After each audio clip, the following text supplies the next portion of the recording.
So while he's getting that pulled up, I'm really curious, just for the room, how many of you are SDR, BDR people? How many of you are managers? Okay, and any enablement folks in the room? Nice, people, all right.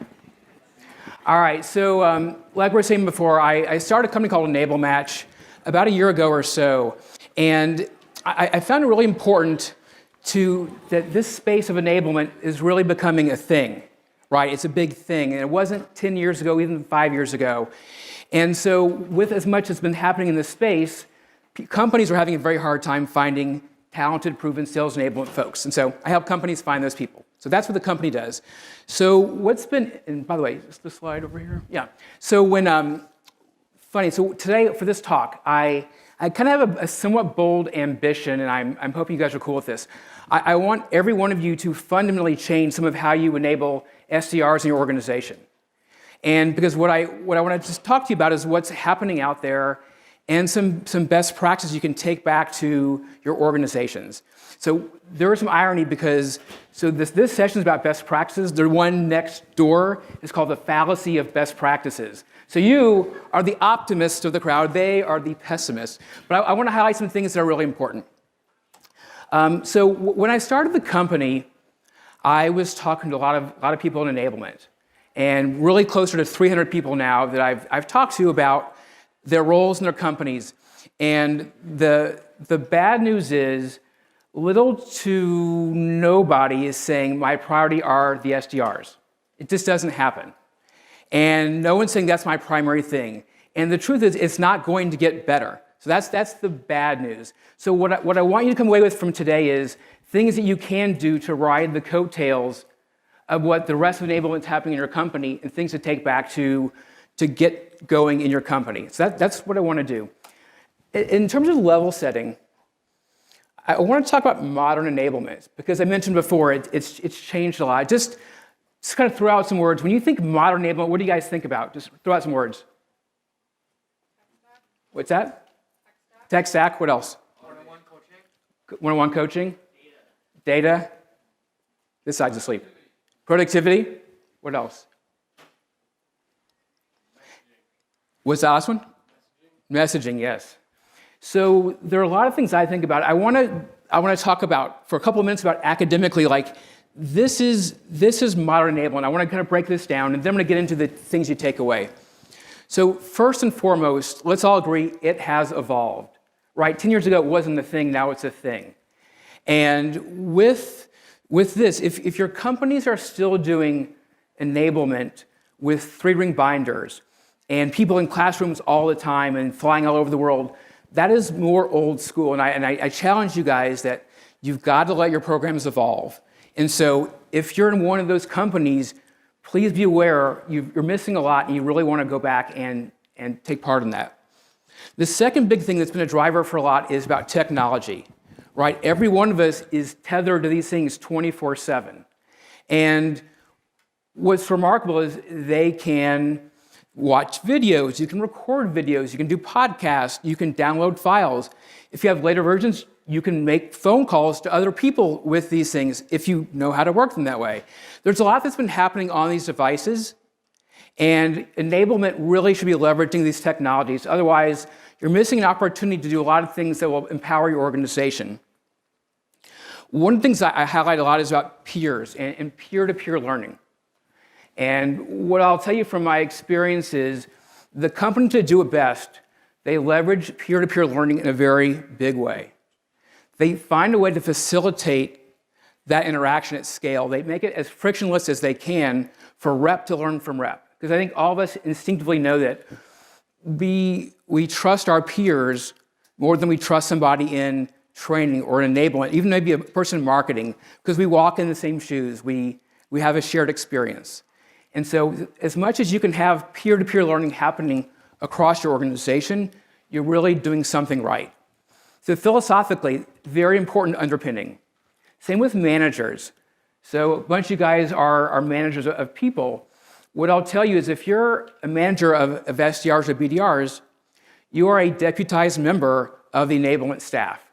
And what I mean is, if you're not part of enablement, then that's a problem because Enablement cannot and will not happen effectively if the frontline managers are not actively involved. Does that make sense? You guys involved? Raise your hand if you're involved in enablement as a manager. Yeah, some, but not enough. My challenge to you, and please take this back, is you've got to be part of the enablement team by extension. You've got to go first, you've got to lead by example, and you've got to vocally say, this is important. If you do not do that, people will not follow you, and things are dead. And so you've really got to be an active, vocal champion, cheerleader, if you will, of all the enablement. Otherwise, it's not going to be successful. That's why 10, 15 years ago, it was all about, people were getting 60% participation, 70% participation. It was terrible. Now, when you do it right, it's almost at 100% because you have the smart way of leading by example and trickling down across an organization. So very essential underpinning to making enablement modern and making it work. The other thing that you want to think about a lot are about KPIs and metrics. So in a former life, I was a trainer, back when it was called training, and my version of success and my accountability was how many smiley faces I got on the surveys at the end of a classroom session. That was it. There was zero accountability. There was no attribution to outcomes that's happening in the sales organization, and that was a huge miss. And what I contend today is that modern enablement, it has that accountability. It has you can trace a line between what happens in enablement and what happens with the outcomes in the sales organization. And so it happens. I'll tell you a quick story. About a year or two ago, I was talking to a prospect, and they called us up and said, hey, I want to run a messaging certification. Can you help us? I said, sure, no problem. Why do you want to do that? And she said, well, we haven't done one in 6 months, and we're way overdue. I said, okay, but why do you want to run the program? Because it's been 6 months. And she wasn't connecting enablement to an outcome. She wasn't saying, I want to do this because I want to make an effect on the business. So what I would have loved for her to have said is, oh, you know what? We have a new competitor. Our messaging's not resonating. Our win rates are down to 38%. They used to be at 60%. So we think with the new messaging, we'll start winning more again and get up to closer to 50 to 60%. That's what I wanted to hear is a metric-based, outcome-based conversation about enablement. And I think part of the legacy of old school training compared to new enablement is it wasn't KPI-based. And so when I talk to people all the time about their backgrounds, they struggle to ground enablement in metrics. They struggle to figure out, how do I connect these two things? And it's hard. I'm not contending it's an easy thing to do, but you really got to work at it. I'm going to post a video and do an article next week of some research I'm doing. And one of the amazing things I'll share with you is people who are really good at enablement, they talk about metrics a lot. Those who are really, really good talk about it twice as much. They're metric obsessed. And so as you think about your organizations and what's happening there, find the metrics you can affect and go deep on those things and never let go. They're essential to being successful. This is how you win more budget for tools. This is how you win budget for headcount. This is what's essential. Otherwise, it's very hard to make a case to a CFO with some smiley faces on a survey form. It's reality. The last thing I'll touch on is it really needs to be holistic. And what I mean by that is enablement is meant to be an organization-wide thing. And so all the things that are happening with the account executives is relevant for the SDRs, the BDRs, the sales engineers, the customer success managers. There's a lot of stuff you can do across the organization to enable the organization. And so don't ever lose sight from the fact that you want to ride coattails and share things as much as you can. And I get into my next couple of slides here as I dive down very specifically. What I want you to think about is what can you steal from the organization and use as SDRs if you don't have the focus that you might want to have. All right, this is where it gets real. So what I want you, the things that you should be getting from your enablement team. So again, some things you may be getting, some things you may not be getting, but I want you to walk away demanding these things. You guys with me on this? It's important stuff. So first thing, somewhere in your organization, you've got to find some videos, some recordings of the best pitches you have. by vertical, by persona, by industry, however you guys divide those things up, you have to have them. They may exist with your sales team. If they do, steal them. I'm a huge advocate of stealing as much as you can, as often as you can. You have to have it. And so have it broken down by each of the personas and figure out which ones are the best. And I'm a huge believer in certifications. So getting every SDR, BDR able to stand and deliver these pitches. You're on the phone all day long. All you do is pitch and deliver messages. So you've got to have it down cold and have it persona-based and all that stuff. And so if this doesn't exist in your organizations, find somebody who can do it and get it recorded. Deputize them to help you out and give that pitch by vertical, by persona, whatever your thing is in your organization, and have them on demand. Have them on demand and certify people on these pitches. Because if you don't, they're not going to have the fluency and they're not going to have the comfort in delivering these pitches. If you do it right, they'll nail it. So find these things in your organization and steal them and make sure everyone can deliver them. In a similar way, the second thing is all about customer stories. So who here does customer stories in your organizations? So maybe a third-ish.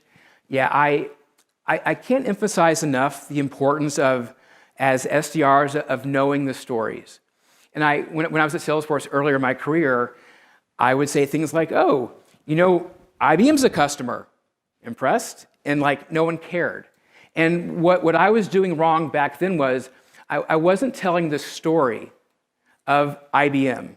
And so it should be something like, we got as a customer IBM, these were the challenges they were having, here's what they're doing on our platform, and here's what now is happening, with some quantifiable answer there.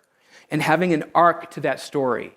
And so again, as people on the front lines who have this much time to get people's attention, you got to have those stories and have them where they're applicable to the person you're talking to. So customer stories broken down by the verticals that you have in your organizations and or by personas. And again, I'm a big believer in certifications, of having every single SDR in your company able to stand up here like this and tell X number of stories of your customers. If you're not doing that, you are sorely, sorely missing out. And again, when I say certification, you can do it with brute force and sort of as best as you can, or there are technology options out there. However you have to do it, whatever it takes, MacGyver it, but get it done, and find a way to certify your teams on these stories.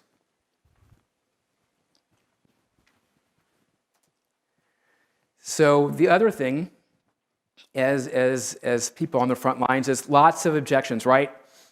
And I suspect any person here, if I said, list for me the top, 5 to 10 most commonly heard objections or FAQs you hear on the phones. And you could all be like, yeah, I got this, no problem. You know what they are just because you hear them all the time. And so what I've seen happen really effectively, what I strongly believe is, especially for frontline folks who are having objections all day long, is crowdsource from the team, what are those top objections, and then figure out what is the gold standard response to each of those objections, okay? So whether it comes from marketing or from people on the front line in sales, wherever it comes from, you need to get that. And then again, you want to certify them on these objections because they're roadblocks. And you've got to get people to be very comfortable getting past these roadblocks every single time.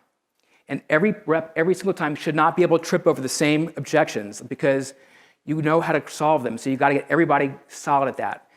And I'll make a point here too, especially on this one. It's somewhat about the content, but it's also about how they say it, the intonation, the pausing, the way they say things so it doesn't come across as defensive. Like if you hear you're too expensive and you're on your heels, you're like, and you're trying to remember some value prop you learned when you started, you need to be able to give those things and talk about it in a very calm, mature way that is very credible with the person you're talking to. So again, it's figure out what the responses are and then get people comfortable.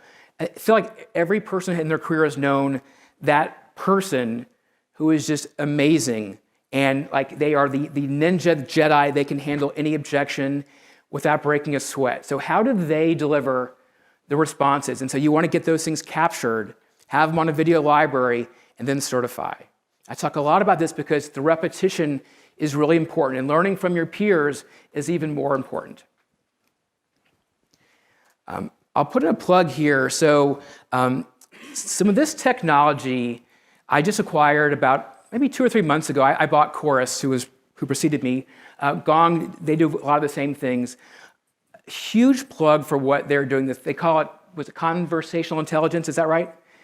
The technology is phenomenal, and the ability to do really good coaching it's off the charts in a way that really never existed before. It does the recording, the transcription, and they even surface some highlights from the calls. And so from a coaching perspective, it is a must-have tool.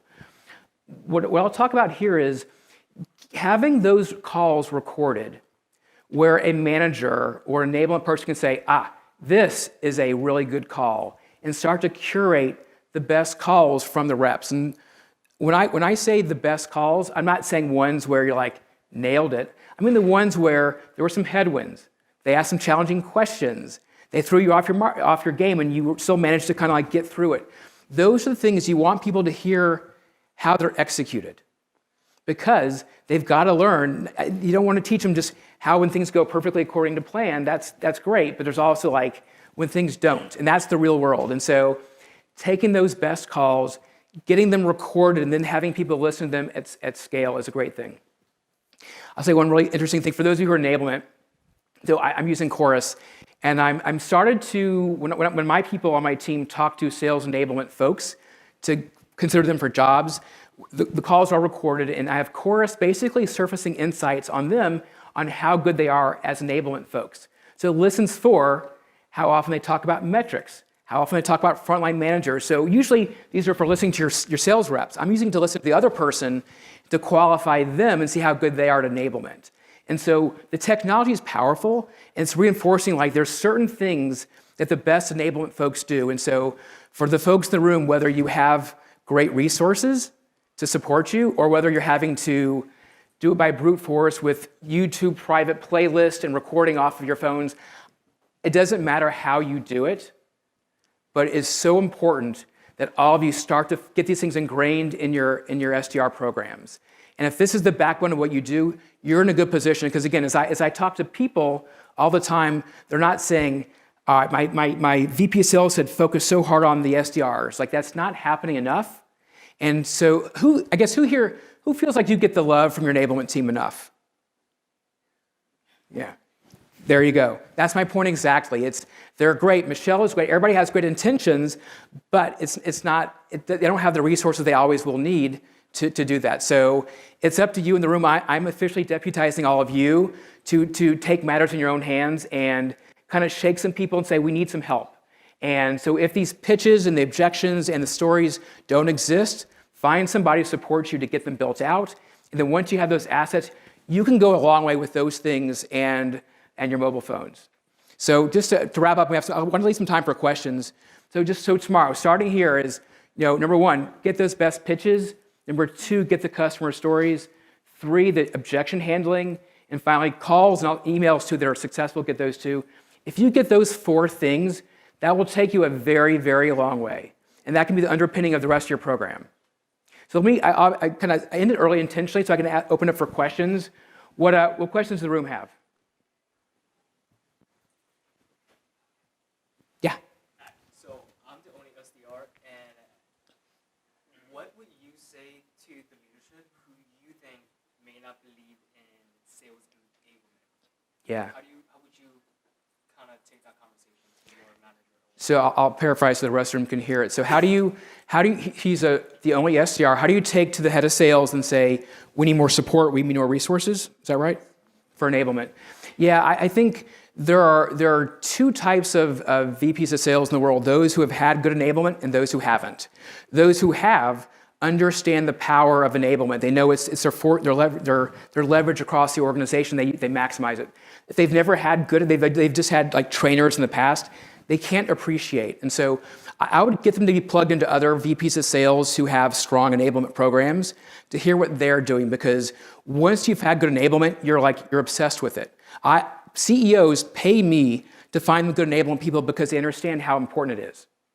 And so you need to get them to understand the power of enablement. And one of the things you can ask them is, how many A reps do we have versus B reps versus C reps? Like not SDRs, because it's just you, but like across the reps. If there's a bunch of A's, B's, and C's, there's a large disparity. And you don't want a disparity. You want people performing more closely, right? So how do you bring up the B's and C's closer to the A's? And so if you have that disparity, enablement allows you to move the rest of the B's and C's up towards the A's, and that has a very huge and fast ROI. In the very back. So I'm building out certifications as we speak, because even knowing everything I need to know is hard. Do you have any resources or recommendations of where you can get a really well thought out certification process for all the different areas that we need to? Yeah, so resources for certification was the shorthand of the question.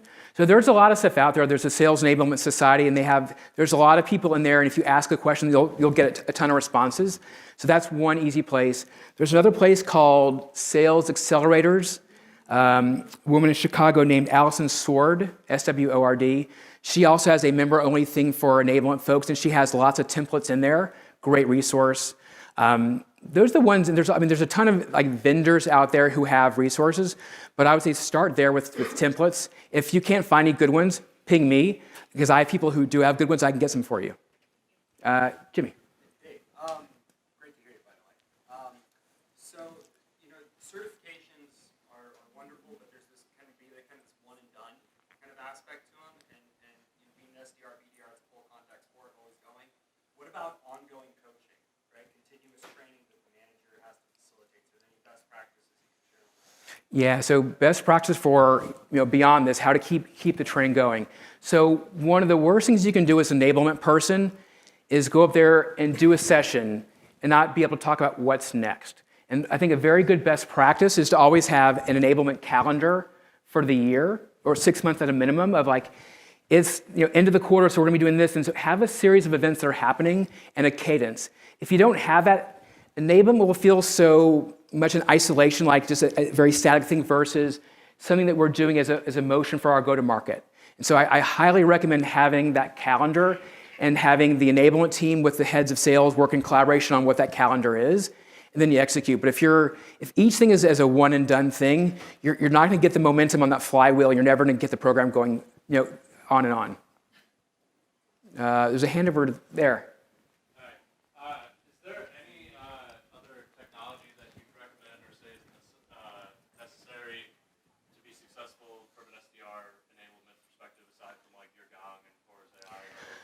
Yeah, I have a small bias, and I'll kind of be very forward with it. So I worked at a company called Saleshood, which is an enablement platform company. But companies like that, where you can record pitches, you can look at a library of pitches, there's those platforms out there that are very, very powerful.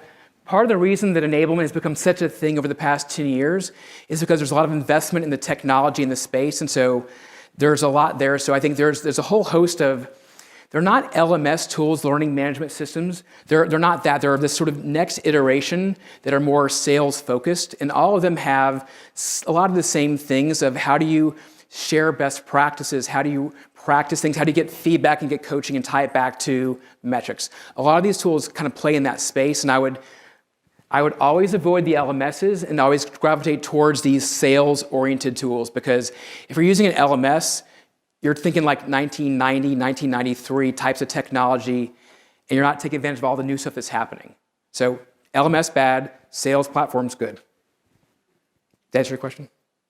Do you have any in particular? I was saying, so there's sales, so there's LearnCore, there's Showpad, there's MindTickle, there's Lessonly, there's Level Jump. There's a bunch out there, and they all have different whistles and bells. So depending on what you need, I would say pick from that bucket. Those are the ones that are doing more modern sales enablement. There was another hand somewhere. Is that it? Guys, thank you. I'll be hanging around if you have questions about anything. But go Enablement. And guys, please take it in your own hands and make enablement happen in your company if you don't have the support you need. Thanks.